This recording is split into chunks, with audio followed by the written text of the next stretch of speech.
일망 설정과 인물 소개. 1장 잊혀진 주파수. 1988년 8월 22일 금요일 오후 6시. 서울 마포구의 낡은 라디오 스튜디오에 석양빛이 스며들고 있었다. 한때 전국을 울린 FM 99.9 추억의 라디오는 이제 폐업을 하루 앞두고 있었다. 스트리밍과 팟캐스트에 밀려 청취율은 바닥을 치고 광고주들도 하나둘 떠나갔다. 정말 오늘이 마지막이군요. 40대 중반의 라디오 PD 강민수가 스튜디오를 둘러보며 깊은 한숨을 내쉬었다. 15년간 이곳에서 수많은 프로그램을 기획하고 연출해온 그였지만 이제 모든 것이 끝나가고 있었다. 벽면을 가득 채운 CD들, 빛바랜 포스터들, 그리고 수많은 추억이 담긴 사진들이 그의 시선을 잡았다. 특히 10년 전 대상을 받았던 심야의 목소리 프로그램 상패가 눈에 들어왔다. PD님, 마지막 공개방송 준비 완료했습니다. 20대 후반의 작가 이소영이 두꺼운 대본을 들고 들어왔다. 그녀는 민수와 함께 일한 지 3년째, 라디오에 대한 열정만큼은 누구보다도 뜨거웠다. 하지만 현실은 냉혹했다. 내일 아침이면 이 모든 것이 역사 속으로 사라질 예정이었다. 청취자들 반응은 어떤가요? 민수가 묻자 소영의 얼굴이 밝아졌다. 놀랍게도 많은 분들이 오신다고 연락 주셨어요. 특히 초창기부터 들어주신 분들이.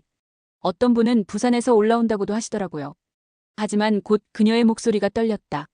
정말 끝나는 게 맞나요? 다른 방법은 정말 없을까요? 민수는 쓸쓸하게 고개를 저었다. 이미 결정된 일이야. 우리라도 제대로 된 마지막을 만들어보자. 듣는 이들에게 좋은 추억을 선사하는 거야. 다들 고생 많았어요. 박성호 사장이 무거운 목소리로 말했다. 그의 손에는 오래된 봉투 하나가 들려 있었다. 마지막 방송 전에 전해드릴 것이 있습니다. 민수와 소영이 궁금한 눈빛으로 그를 바라봤다. 박 사장은 잠시 주저하다가 봉투를 민수에게 건네주었다. 이건 25년 전 이 방송국을 처음 열 때 한 청취자가 보내온 편지입니다. 당시 절대 열어보지 말고 방송국이 문을 닫는 날에만 읽어달라고 했었죠.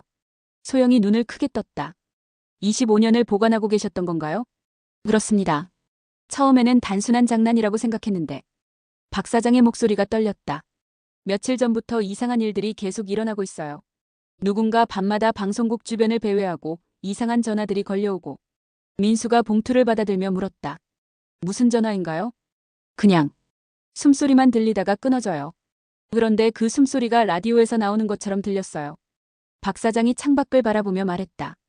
혹시 이 편지와 관련이 있을까 해서. 세 사람은 서로를 바라봤다. 봉투는 오래되어 누렇게 변했지만 봉인은 그대로였다. 겉면에는 정성스럽게 쓰인 글씨로 추억의 라디오 방송국 귀하라고 적혀 있었다. 오늘 밤 공개방송에서 열어보면 될까요? 소영이 조심스럽게 물었다. 하지만 그 순간 갑자기 스튜디오의 모든 불이 꺼졌다. 그리고 어둠 속에서 오래된 라디오 한 대가 저절로 켜지더니 잡음과 함께 누군가의 목소리가 흘러나오기 시작했다. 25년을 기다렸습니다. 2장 마이너스 예고된 만남. 몇 초 후 전기가 다시 들어왔다. 세 사람은 서로를 바라보며 당황스러워했다. 방금 전 들렸던 목소리는 마치 꿈이었던 것처럼 사라져 있었고 오래된 라디오는 조용히 꺼져 있었다. 지금 들으셨죠? 소영이 떨리는 목소리로 물었다. 민수가 라디오에 다가가 전원 버튼을 확인했다. 꺼져 있는데 어떻게 소리가 났지? 박 사장은 창밖을 내다보며 말했다. 이런 일이 벌써 사흘째예요. 어제는 새벽 3시에 방송 장비들이 저절로 켜지기도 했고. CCTV는 확인해 보셨어요? 민수가 물었다. 그게. 박 사장이 머리를 극적였다. 화면에는 아무것도 안 나와요. 그런데 소리만 계속 들리고. 바로 그때 스튜디오 문이 벌컥 열리며 30대 초반의 여자가 급하게 들어왔다. 그녀는 한지연, 이 방송국의 유일한 엔지니어였다. PD님, 큰일 났어요. 지연이 숨을 헐떡이며 말했다. 지금 청취자들이 난리예요. 무슨 일이야? 민수가 다급하게 물었다. 방금 전 정전됐을 때 우리 방송 주파수로 이상한 목소리가 나갔어요. 청취자들이 전화랑 문자를 폭탄처럼 보내고 있어요. 소영이 깜짝 놀랐다. 우리는 방송 중이 아니었는데요. 그러니까 그게 이상한 거죠. 지연이 태블릿을 보여주며 설명했다. 지금까지 받은 문자만 200건이 넘어요. 모두 같은 내용이에요. 25년을 기다렸다는 목소리를 들었다고. 민수는 봉투를 다시 바라봤다. 25년 전의 편지, 그리고 방금 들렸던 목소리. 우연일까? 더 이상한 건 지연이 계속 말했다. 오늘 저녁 공개방송에 참석한다고 연락 온 청취자 중에 김미영이라는 분이 있어요. 그런데 그분이 25년 전에도 같은 이름으로 편지를 보냈던 기록이 있어요. 박 사장이 벌떡 일어났다. 그게 혹시 이 편지를 보낸 사람인가요? 지연이 고개를 끄덕였다. 주소도 같고 필체도 똑같아요. 그런데 25년 전이면 지금 최소 60세는 넘으셨을 텐데 목소리는 30대 같았어요. 불안한 정적이 흘렀다. 민수가 시계를 보니 오후 7시가 다 되어가고 있었다. 공개방송까지 1시간 남았어. 청취자들이 벌써 도착했을 거야. 그럼 어떻게 할까요? 소영이 물었다. 이 편지를 방송에서 공개할까요? 박 사장이 깊게 생각하다 말했다. 아니면 김미영 씨가 오시면 직접 물어보는 건 어떨까요? 왜 25년을 기다렸는지. 하지만 그 순간 스튜디오 전화벨이 울렸다. 지연이 받았다. 여보세요, 추억의 라디오입니다. 네. 김미영 님이세요? 지연의 얼굴이 새하얘졌다. 아, 네. 알겠습니다. 전화를 끄는 지연이 떨리는 목소리로 말했다. 김미영 씨예요. 지금 방송국 앞에 계신다는데. 그런데 목소리가 정말 젊어요. 그리고 지연이 잠시 망설였다. 그리고 자신이 오늘 밤 모든 걸 밝히겠다고 하셨어요. 2막 마이너스 갈등 심화와 반전. 3장 마이너스 첫 번째 만남. 오후 8시. 추억의 라디오 1층 로비에는 마지막 공개 방송을 보러 온 청취자들로 가득했다. 나이든 부부부터 젊은 연인들까지 모두 이곳에서의 마지막 시간을 함께하려 했다. 민수는 로비를 둘러보며 김미영을 찾고 있었다. 그런데 한 모서리에 홀로 앉아있는 30대 여성이 눈에 들어왔다. 검은 머리에 단정한 옷차림, 그녀는 오래된 라디오를 무릎에 올리고 있었다. 혹시 김미영 씨세요? 민수가 다가가 물었다. 여성이 고개를 들었다. 놀랍게도 그녀의 얼굴은 정말 30대처럼 젊어 보였다. 하지만 그 눈빛 깊숙한 곳에는 긴 세월의 무게가 느껴졌다. 안녕하세요, 강민수 PD님. 오랫동안 기다렸습니다. 그녀의 목소리는 차분하면서도 어딘가 슬펐다. 25년 전 편지를 보낸 분이 맞나요? 김미영이 고개를 끄덕였다. 네. 그때 저는 단지 15살이었어요. 이 라디오 방송국에서 흘러나오는 음악을 들으며 힘든 시간을 버텼죠. 민수는 의아해했다. 25년 전이면 지금 40세인데 어떻게 30대로 보일 수 있을까? 그런데 지금 연세가? 그건 복잡한 이야기예요. 김미영이 라디오를 쓰다듬으며 말했다. 방송이 시작되면 모든 걸 설명해 드릴게요. 그리고 그녀가 민수를 똑바로 바라봤다. 오늘 밤이 지나면 모든 게 바뀔 거예요. 바로 그때 소영이 급하게 달려왔다. PD님, 큰일이에요. 방송 장비에서 또 이상한 일이. 하지만 김미영이 소영의 말을 가로막았다. 아직 시간이 있어요. 방송이 시작되면 모든 게 제자리를 찾을 거예요. 그녀가 일어서며 말했다. 저는 스튜디오에서 기다리고 있을게요. 김미영이 사라진 후 민수와 소영은 서로를 바라봤다. 뭔가 이상해요, PD님. 소영이 걱정스럽게 말했다. 저분이 나타난 후부터 더 이상한 일들이 일어나고 있어요. 어떤 일들? 스튜디오에 있던 오래된 사진들에서 저분과 똑같이 생긴 사람이 있었어요. 25년 전 방송국 개국 기념 사진에 사장 마이너스 과거의 그림자. 오후 8시 30분. 공개 방송이 시작되었다. 스튜디오에는 50여 명의 청취자들이 앉아 있었고 김미영은 맨 앞줄 가운데 자리에 앉아 있었다. 안녕하세요, 청취자 여러분. 추억의 라디오 FM 99.9. 오늘이 저희와 함께하는 마지막 밤입니다. 민수가 마이크 앞에서 인사했다. 청취자들 사이에서 아쉬운 탄식이 흘러나왔다. 하지만 김미영만은 조용히 미소를 짓고 있었다. 오늘은 특별한 손님을 모셨습니다. 25년 전부터 저희 방송국을 사랑해주신 김미영 씨입니다.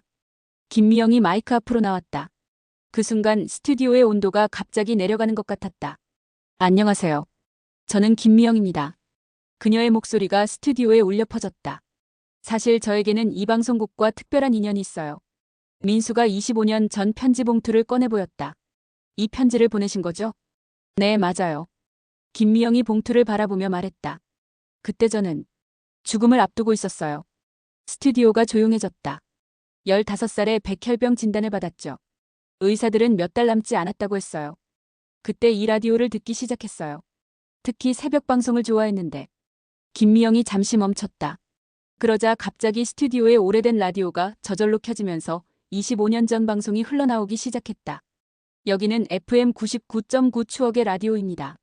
새벽 3시 잠 못 이루는 모든 분들과 함께합니다. 청취자들이 깜짝 놀랐다. 그 목소리는 젊은 시절 박성호 사장의 목소리였다. 이건 25년 전 방송인데. 박 사장이 떨리는 목소리로 말했다. 김미영이 고개를 끄덕였다. 그날 밤 저는 이 방송을 들으며 소원을 빌었어요. 25년 후에도 살아서 이 방송국에 다시 오게 해달라고. 그리고 그녀가 충격적인 말을 했다. 그런데 저는 그 다음날 죽었어요. 5장 마이너스 숨겨진 진실. 스튜디오에 정적이 흘렀다. 김미영의 말에 모두가 혼란스러워했다. 무슨 말씀이세요? 민수가 조심스럽게 물었다. 김미영이 슬픈 미소를 지었다. 25년 전 1999년 8월 23일. 저는 이 병원에서 세상을 떠났어요. 하지만 제 마지막 소원 때문에 이곳에 머물게 되었어요. 소영이 손으로 입을 막았다. 그럼 지금 당신은 영혼이에요. 김미영이 담담하게 답했다.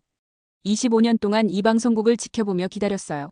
마지막 날이 되면 나타나서 모든 걸 정리하겠다고 약속했거든요. 박 사장이 벌떡 일어났다. 그럼 그동안 일어난 이상한 일들은 모두 제가 한 일이에요. 죄송해요. 김미영이 고개를 숙였다. 하지만 전해드리고 싶은 말이 있었어요. 그때 갑자기 스튜디오 벽면에 오래된 사진들이 하나씩 빛나기 시작했다. 그리고 그 사진들에서 젊은 김미영의 모습이 나타났다. 25년 전 방송국 개국식에 온 소녀의 모습이었다. 저는 이 방송국에서 너무 많은 위로를 받았어요. 아픈 밤들을 견딜 수 있었던 건 여기서 흘러나오는 음악과 따뜻한 목소리 덕분이었어요. 청취자들 중 몇몇이 눈물을 흘리기 시작했다. 특히 박 사장님의 심야의 위로 시간을 좋아했어요. 혼자가 아니다. 라디오 너머에서 누군가 당신을 생각하고 있다고 하셨잖아요. 박 사장의 눈에도 눈물이 고였다. 미영 씨. 그래서 25년 동안 이곳을 지켰어요. 이 방송국이 사라지면 안 된다고 생각했거든요. 너무 많은 사람들에게 힘이 되는 곳인데. 바로 그때 김미영의 몸이 희미하게 빛나기 시작했다. 시간이 얼마 남지 않았네요. 하지만 마지막으로 하고 싶은 일이 있어요. 6장 마이너스 기적의 밤. 김미영이 자신이 가져온 오래된 라디오를 들고 일어났다. 이 라디오는 제가 병원에서 마지막까지 듣던 거예요. 25년 동안 여기에 제 모든 추억과 사랑이 담겨 있어요. 그녀가 라디오를 스튜디오 중앙에 놓자 갑자기 그것에서 아름다운 선율이 흘러나오기 시작했다.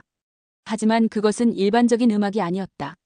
지난 25년간 이 방송국에서 나온 모든 음악들이 하나로 섞여 들려오는 것 같았다. 이건 민수가 놀라며 말했다. 추억의 교향곡이에요.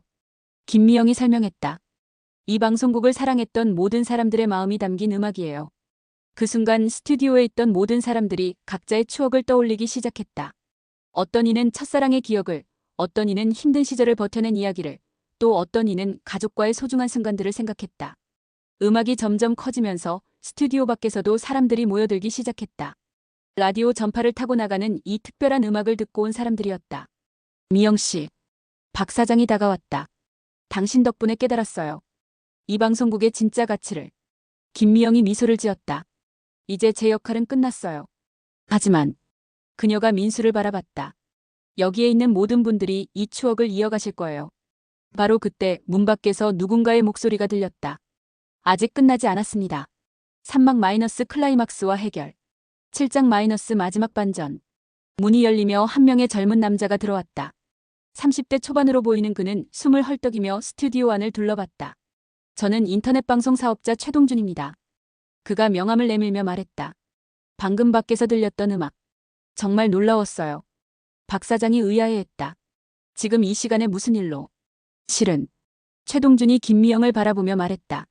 몇 시간 전부터 인터넷에서 이상한 소문이 돌고 있어요. FM 99.9에서 기적이 일어난다는. 소영이 깜짝 놀랐다. 어떻게 그런 소문이? SNS에서 시작됐어요. 누군가 오늘 밤 추억의 라디오에서 25년의 기다림이 끝난다고 올렸더니 순식간에 퍼진 거죠. 김미영이 놀란 표정을 지었다. 저는 그런 걸 올리지 않았는데. 최동준이 핸드폰을 보여주었다. 지금 온라인으로 이 방송을 듣고 있는 사람이 10만 명이 넘어요. 그리고 계속 늘어나고 있어요. 민수가 믿기지 않는다는 듯이 물었다. 10만 명이요? 네. 그뿐만 아니라. 최동준이 흥분하며 계속 말했다. 여러 투자자들이 연락을 해왔어요. 이 방송국을 인수해서 온라인 플랫폼으로 재시작하고 싶다고. 박 사장이 벌떡 일어났다. 정말인가요? 바로 그때 김미영이 갑자기 쓰러졌다. 그녀의 몸이 점점 투명해지고 있었다. 미영 씨. 민수가 급히 달려갔다. 괜찮아요. 김미영이 약한 목소리로 말했다. 제 시간이 다 되어가네요. 하지만 제가 원했던 모든 것이 이루어졌어요. 그녀가 마지막 힘을 다해 말했다. 이 방송국은 계속되어야 해요. 너무 많은 사람들이 기다리고 있어요. 저처럼 위로가 필요한 사람들이. 8장 마이너스 새로운 시작. 6개월 후 2026년 2월 새롭게 단장된 추억의 라디오 스튜디오에는 최신 장비들과 함께 온라인 스트리밍 시설이 갖춰져 있었다. 하지만 한쪽 벽면에는 여전히 25년 전의 오래된 사진들과 김미영이 남기고 간 라디오가 소중히 보관되어 있었다. 안녕하세요. 추억의 라디오 FM 99.9. 이제는 온라인으로도 만나실 수 있는 새로운 추억의 라디오입니다. 민수가 마이크 앞에서 인사했다. 화면 한쪽에는 실시간 청취자 수가 표시되고 있었다. 15만 명. 전국뿐만 아니라 해외에서도 듣고 있었다. 오늘로 새로운 추억의 라디오가 시작된 지 정확히 6개월이 되었습니다. 그리고 민수가 잠시 멈췄다. 특별한 손님을 모셨습니다. 스튜디오 문이 열리며 한 할머니가 들어왔다. 70대로 보이는 그녀는 낡은 사진 한 장을 들고 있었다. 안녕하세요. 저는 김미영의 어머니 박순자입니다. 민수와 소영, 그리고 박 사장이 깜짝 놀랐다. 6개월 전 그날 밤 집에서 라디오를 듣고 있었어요. 그런데 갑자기 우리 미영이 목소리가 들리는 거예요. 박순자 할머니의 목소리가 떨렸다. 25년 동안 미영이를 그리워하며 살았는데 그날 밤 마침내 미영이가 어디에 있었는지 알게 되었어요. 이곳에서 여러분과 함께. 할머니가 사진을 보여주었다. 어린 김미영이 라디오를 안고 웃고 있는 모습이었다. 미영이가 마지막까지 사랑했던 이곳이 계속되어서 정말 기뻐요. 그리고 할머니가 박 사장을 바라보며 말했다. 미영이를 위로해 주셔서 감사해요. 박 사장이 눈물을 흘리며 고개를 숙였다. 미영이는 여전히 여기에 있어요. 할머니가 김미영의 라디오를 바라보며 말했다. 이 방송을 듣는 모든 사람들의 마음속에 바로 그때 김미영의 라디오에서 잔잔한 음악이 흘러나오기 시작했다. 그리고 바람처럼 부드러운 목소리가 들렸다. 감사합니다. 모든 분들께. 이제 정말 편하네요. 스튜디오에 있던 모든 사람들이 미소를 지었다. 그리고 창밖으로 따뜻한 봄 햇살이 들어오고 있었다. 여러분, 추억은 끝나는 것이 아닙니다. 민수가 마이크에 대고 말했다. 계속 이어지고 새롭게 만들어지는 거죠. 오늘도 내일도 여러분과 함께 새로운 추억을 만들어 가겠습니다. 라디오에서는 아름다운 음악이 계속 흘러나왔고 전 세계 어딘가에서 그 음악을 들으며 위로받는 사람들이 있었다. 김미영의 25년 기다림은 끝났지만 새로운 이야기는 이제 시작되고 있었다.